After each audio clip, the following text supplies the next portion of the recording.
In this homework example, we're looking at absolute value and number lines. Let's begin by reading the directions. The absolute value of a number is its distance from 0. In this example, you will use a number line to determine the distance between two numbers to find an absolute value. So the first part asks us to plot the numbers 20 and 0 on the number line using the dot tool. So if you look down at the number line, there's a clear all. That's what you can hit if you want to erase your previous work. Line segment, dot, and open dot. So we want to click on dot and plot the numbers 20 and 0, and you can just click on those points. Next it says, then draw a line segment between the two numbers to represent the distance using the line segment tool. So I'm going to click on this tool, and you can start at either number. I'll start at 0.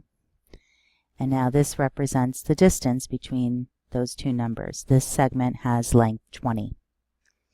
Let's look at part B. Using the number line, determine the distance between 0 and 20.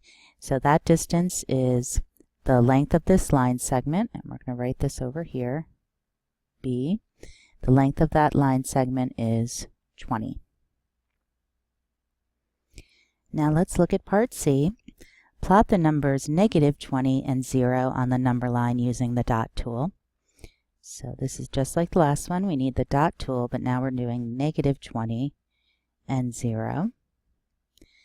Then draw a line segment between the two numbers to represent the distance using the line segment tool. So I'll click on line segment, and I'll draw that segment. And part D asks us, using your number line, determine the distance between -20 and 0. So notice these two lengths, the scaling is the same, so the lengths are the same. And when we think of distance, we think of positive numbers.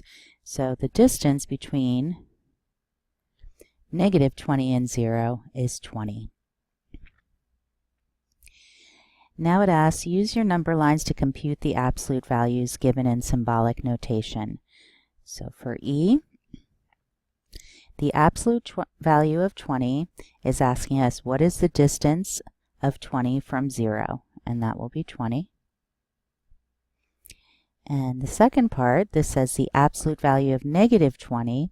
Well, that's the distance of -20 from 0, and we just saw that that is also 20.